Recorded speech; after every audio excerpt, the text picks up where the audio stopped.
Welcome to another episode of Our Regenerative Future. My name is Chris Hovde, and in every episode I invite inspiring guests who all have in common that they inspire us in moving beyond reducing the minuses and on to creating as many pluses as possible in the world. That's what a regenerative future is all about. Today, I'm really happy to have Elham Binai here as a guest, and she's a really seasoned executive with a global career across many different countries and several industries. And today, she runs her own global leadership consultancy, working with a lot of exciting companies with a focus on tech and AI. And she's also seated in many different boards. So I'm excited to hear what Elham has to say about the future and maybe especially future of leadership. So welcome to this podcast, Elham. Nice to have you here. Thank you, Chris. It's nice to be here with you. Look forward to our conversation. Yes, great. And so many exciting things. So I just let's dive deep into it. But before we get into all your professional engagements, basically, we want to let the listeners get to know you a bit also personally. And what has shaped you as an individual and also as a leader today into who you are? Thank you for this question. I think these sort of questions really bring you back to many years, not only to the school years and university years, but also to your childhood, to dig deep into kind of what shaped my character and why did I become the person that I am and why am I drawn to certain, say, values, certain organizations, companies, or like leaders, etc. And I've done that work of digging into my background. And I would say it's largely affected by my childhood, by my parents. My parents have been and still are very driven by principles, by values. Remember that I am from Iran originally, and I am a child of the 80s in Iran, which means a very turbulent period of time in the history of the country where there was war between Iran and Iraq. And I was born and raised, and it was post-revolution as well. So I think those circumstances also made me, and we had to flee Iran due to my parents' engagement against the regime. So fleeing your country, your family, and to a unknown country where you have to settle again, you have to learn the language over again, you don't really know the ins and outs. So I think those circumstances really put the groundwork in who I am as a person in terms of kind of adapting to new environments and not being afraid of changes because changes come and go. Like my dad always used to say and still says that money comes and goes. Things come and go. And I think that's a mentality you bring from actually fleeing something uncertain. And then I would say also gradually my spiritual faith, my Christian faith has also shaped me, and also my experiences from different parts of the world. And when I say my personal Christian faith, that doesn't mean that my whole family are share the same belief, because my family are from all walks of life, all different outlooks on life, and different ways of defining themselves. And I think that's also shaped me, that my family consists of people who have so many different views. So it's been really a good way of exercising tolerance, exercising how to get along and how to become how to be a person who values different sorts of way of seeing life. Even though I see, like I put my values on, or my foundational values are on the Christian faith. And then Mm. obviously, you know this, Chris, as well, that when you are within different companies and you experience different things in the journey of a company. And I know, like, you have also put yourself out there. You take on kind of new projects, new things that can transform a company. I've done my share of that, and that puts you also and has put me into different circumstances that shaped me. Yeah, that was a nice way to say it. Sir. I would like to dig a bit deeper into that. But I think what really resonates with me is also kind of you flew from some place. I feel like a lot of the people I related speak to, and that's why I probably also relate a lot to you, is that I moved a lot, but of course within the country and not from war and so on, but constantly breaking up, needing to establish yourself in a new place with new people, with different cultures and so on. So I also feel like that is what has driven me to kind of wanting to have the global career, working with many Yeah, different countries, being a global citizen and not kind right. of Norway is a bit too small sometimes. Yeah. Spreading your wings, basically. But you're talking a bit about two elements I want to touch into kind of, and how do you use your, say, spirituality, religion, values, faith? How do you kind of take that into business and leadership? I think that's an interesting combination. I'm very happy that you asked this question, Chris.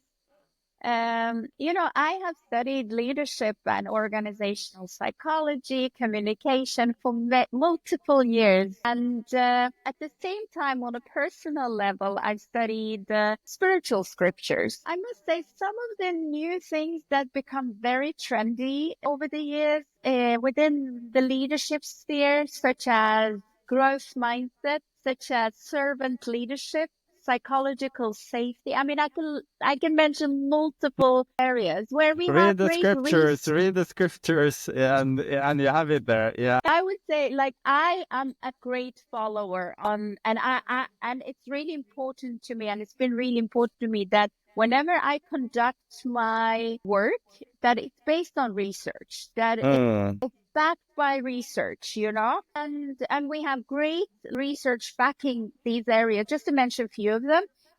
But then I also find examples, great examples of that in the Bible. Like for me, it's the Bible. And these are scriptures that I've studied and characters that I've studied for many years. Like now, it's a lot of talk on bold leadership, right? How to be a bold leader. And I have a lot of great examples of how bold leadership has shaped so many characters in the Bible. So people sometimes laugh at me when I say, my greatest leadership book is actually the Bible, but maybe I because love that. Yeah.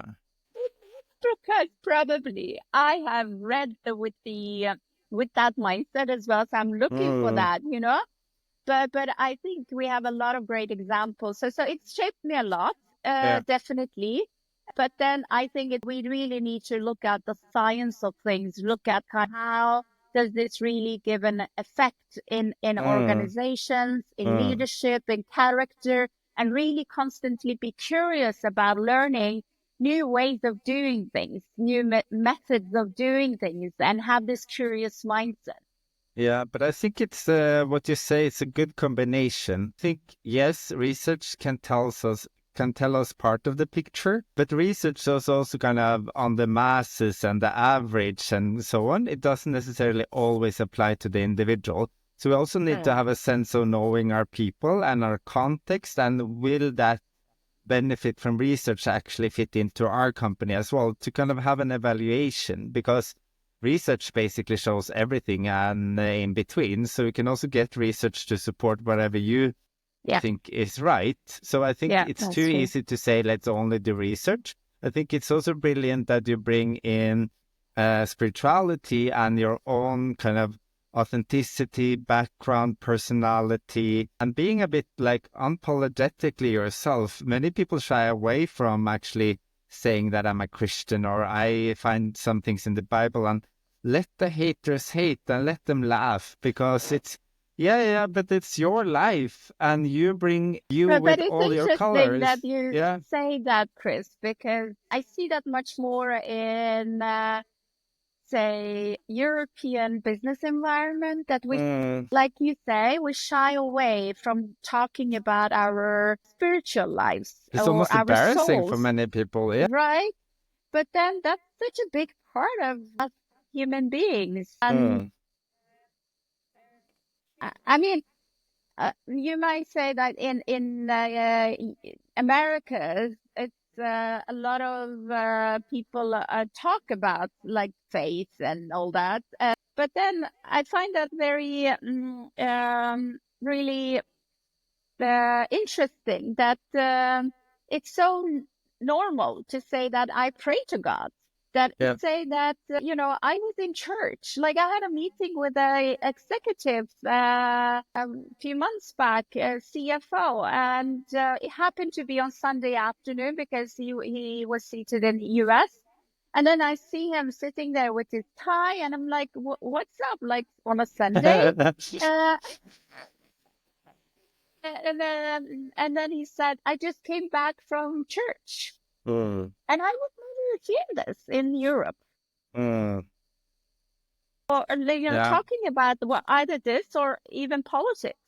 Or we're hiding parts of ourselves and kind of, I think also to me, it's a bit on the consensus, or we want everybody to feel comfortable and we shouldn't talk about politics, religion, or like we have even a saying, and you should fit into the kind of herd. And like, there's so many elements to that, but we lose ourselves and our souls, as you say, and it's a big part of us Mm. as human beings. And I think Mm. to me, that's a lot of the reason for why mental health is declining, why people are suicidal, why people are more sick.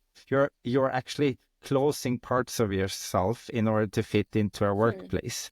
And we need to be able to feel like a free human being. I can be myself, and everything I do or want or wish for my life is okay, even though it's totally Yeah, different from others. yeah. But Chris, don't you find the indexes that you just mentioned in terms of what is declining in the society, don't you feel that it's interesting to look at those metrics in combination with how, take for example, the Nordic countries rate quite high when it comes to happiness index? I don't know what you think about that, because I try to look at the combination there when you say, mental health is declining. Sick leave. I mean, Norway has got some of the highest sick leaves in the world, In the world, yes. But and I don't get it. no, I looked a bit into, I'm not the expert, so please cancel me if you think I'm wrong. But I looked into the happiness index, and that's a bit more on the physical elements, that you have income, you have a job, you have a free society, which is not free, but like the frameworks and the boundaries, that's the happiness index. So it's not measuring on the individual level that you find meaning, that you're Yeah. thriving, that you're kind of your well-being. So that's the lack of it, I think. So that's why we are doing good on all the physical metrics. But if you ask inside of people, I would say it's totally opposite. Yeah. So the name of it is quite misleading. It's I very agree. misleading, absolutely. Yeah, But because if you look at really the happiness of people, like, whether how often you smile, how content you are with life and all these things, I think other countries would rate much higher. absolutely. And I think the meaningfulness index, I'm not sure if you've heard about Voluntas. I had the CEO in a podcast earlier, and they did the Yeah. meaningfulness index and finding meaning in life and all that inner work, basically. And then India is rating the highest, and Norway is really, really low on the scale together with other Scandinavian countries and so on. So to me, that Interesting. makes more meaning, the meaningfulness index. But because it's actually, if you're really struggling, you have not enough money, you're just you're just finding meaning then in getting a bit of money so you can get food. We're too fat, lazy, and happy, and we have everything, but we have nothing. Because we don't have each other. We don't have spiritualism. We can't kind of grow and develop our inner beings, I would say. That's what we are lacking. Hmm. But connected to that, and I think you probably have some opinions on that. What is then broken with the system when we're supposedly should be so happy, but inside ourselves we're not feeling well? What's broken? Chris, I love the name of your podcast, The Regenerative Future. And to me, it really encompasses how we should think as leaders, as systems, as governments, as companies about our world as a whole. It encompasses us thinking it's about sustainability. It's about building a sustainable company. It's about building a purpose-driven society. It's about having a holistic mindset when we make decisions in the government. And I think these all matters are up to leaders, whether being it in the government, whether being it in the business lives, whether being it in whatever industry, NGOs. It's about really thinking that, what is the cause and effect here? First of all, kind of thinking of the world as a one place. I mean, there are so many great things that happened after the Industrial Revolution for the past 75 years, such as economic growth and literacy has gone up, educational level has gone up, but then we've lost something along the way. And then And IQ now, goes down and health goes down and depression goes up and suicide rates go up. and I think we've lost first of all, this global community mindset. I think Industrial Revolution made us as societies even more individualistic. And it's about climbing ladders, either being at a country and looking at your own interests, or being an individual in the corporate world. What's my interest? What's of my interest? I seek that. And I think we thrive more as human beings when we think community-based thinking. Look at how we promote people in the organization. It's the individual who is promoted. How often do we see, I mean, you work in a large company yourself. How often do we see that, we have a project-based promotion, that we say, this group of people make this work together in collaboration, they will be promoted. It's always the individuals. And I think we need to look at all these matters in the society, because even though you will have a lot of leaders talking about collaboration, this and that, but at the end of the day, our systems, our processes is based on it's very individual based. And we're not made to be individualistic. We're made to be a community. I think that's a really good tip to kind of take back if we should make it concrete. Like, how can we, I think, both recruit, develop, and promote more community-based or team-based or in groups, rather than do the individualistic route. We're dependent on having deep personal relationships, and that's how we thrive and perform. So I think that's a really good tip. We're moving into now this global mental health awareness element of the year. What do you think is kind of the reason, or what can we do to improve in Norway, but also in general of the world, even though we're the sickest, so we should maybe start here. What can we do to improve? What's kind of making us so sick? Do you have any kind of solutions? So maybe inspirations from the rest of the world where they're not that sick? Yeah. I mean, I think we all deal with different challenges in different parts of the world. Obviously, if you ask, I work, or I'm part of boards in some NGOs and work with some countries in less fortunate, financially fortunate countries than what Norway is. And in some of these countries, people would be very happy just to have a job, to provide for their families, to provide for their, put food on the table. In economies where it's like ours in Norway, or like many Western countries, you mentioned it earlier, Chris, we become maybe fat and happy. And when you become very fat and happy, or happy, I would say, yeah, you lose something. And I think those are things that we need to bring back, because most people in these countries, even though our finances, our economy has declined, we have inflation, we have high interest rates and all these things, we are acknowledging that. But then we have systems and processes in place in societies where kind of balances out in terms of people's say livelihoods, and the social services kind of take care of all these matters. But I think Sure. just going back to your question, Chris, I think one of the things is really bringing back community. I cannot emphasize this even more. I'm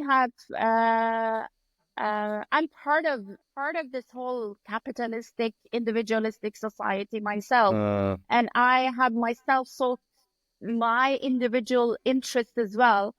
But I see that it's really not bringing any mental health to a society. And we need to start caring more. I mean, these are some really old teachings, but we need to start caring about our neighbors. We need to start caring about each other and not just seeking our own interests, whether being country, company, leaders in a function. And you know, what's interesting is that most of the sick leave statistics is connected to something at the workplace. It's mentally driven. Absolutely. But I think you have many great answers and solutions. Why are we not, and we're many smart people in the society, why are we not actually acting upon them? What's hindering us? Because I think just to kind of take a reflection first, we say that we're a free society. I heard a podcast yesterday where they actually kind of make a correlation with today's society as the Industrial Revolution, or actually slavery. We're just more modern and mature in the way we do slavery. I sold my soul to a company so I can earn shareholders a bit more money on the top. They supposedly give me freedom to choose what I wear and how to speak and where to live, but I still go to the same building every single day, work, and then most of my life I spend on that, and I just need to rest and eat, and then I go back again. So I could almost live in a plantation or in any kind of industrial building. I think I have more freedom. I think I have more choice, but still I'm stuck in slavery. That's very interesting. I think that was interesting. Why do you think we choose that? Why do you think we choose this lifestyle? I ponder about that myself, and of course we make slavery seem better today because I have freedom of choice, I get money I can spend on my own, so it's more freedom elements built into that, and I think that makes work more pleasant and enjoyable and so on.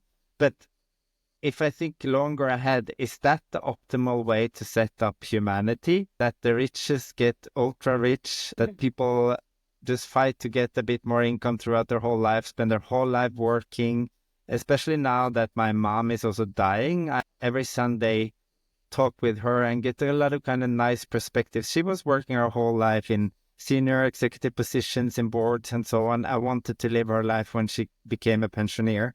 Then she became a pensioner and she just got sick and now she will die, basically. How can we make life more enjoyable? How can we set up a structure that actually makes us have more free time? Last episode was about the 4-day work week, research showing that if we work less, we're actually more productive and we can have more flexibility and spend with the closest ones, create the communities and so on. Because what you're saying, we have all the solutions, but it doesn't add up time-wise. It doesn't. No. Just being a parent today, your work starts before the kindergarten opens. Your work ends after the kindergarten ends, and you get fines if you're not there on time. Like, even just that small thing is set up wrong. If you're going to be able to work, you need a kindergarten that opens earlier and that closes later. Like, it doesn't add up. And then we just try to make the people run faster, do more, do better. I think it's more actually about slowing down, doing less to do better. Chris, I'm sorry to hear about your mother.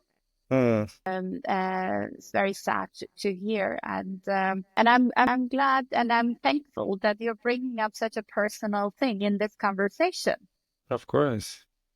because it's a matter of kind of looking at our lives as in a holistic way, that we are a whole person, right? You're dealing with your share of things in your family, and many of us are dealing with our share of things in our respective environments, families, etc.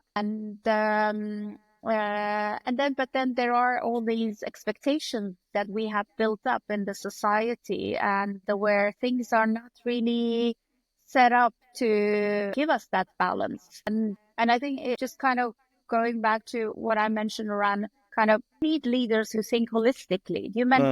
Just mentioned a example around daycares and kindergartens. I really ponder about that. I mean, I admire all the parents who just manage things, but then kind of getting things done. But then what I constantly observe is that they are in such a stress. And Constantly, every single day. constant stress. Yeah. And then one of the things that I think is not mentioned that much in the Western societies and the Nordic societies is the rate of, for those who get at least married. I mean, there are many people who are in some sort of partnership, but the divorce rate is also very high. 50%. Right? Like, it's insane. I mean, sometimes I understand people get divorced for their own mental health, but then I think all these things in combination, showcases that we need to really dig into the groundwork of building a society. And building a society starts with you and me. Building a society starts with us acknowledging and understanding our values, and what sort of values do we build the society on? Yeah. Is it materialistic values? Is it this and that? Or is it, Yeah. is it something else?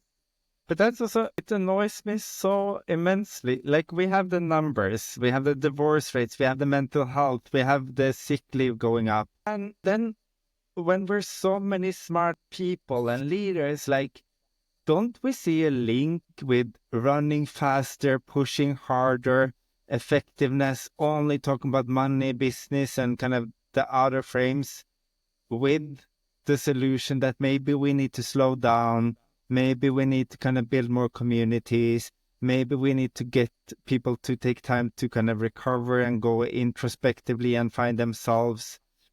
Like, hurt people doesn't work in a relationship. If you're stressed, you are unempathetic, rigid, and you're actually kind of stupid. That's how our brains are wired. So nobody wants to be together with an unempathetic, rigid, and stupid person. And everybody's running around being their worst self if we're stressed. So, like, when will we ever actually do something with that? It's such an easy correlation. And I think back to the last episode of 4-hour work week or 4-day work week. Such a practical example which shows slowing down is actually speeding up. It makes us more productive, live better lives.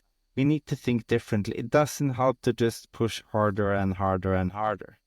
But wasn't that the intention behind first industrial revolution? I mean, going on from that, now we have AI, that it was supposed to make us more efficient as a society, so we could have more time to other things. I mean, a lot of machines, a lot of automation has taken over a lot of our job, but then somehow other things has replaced that time, right?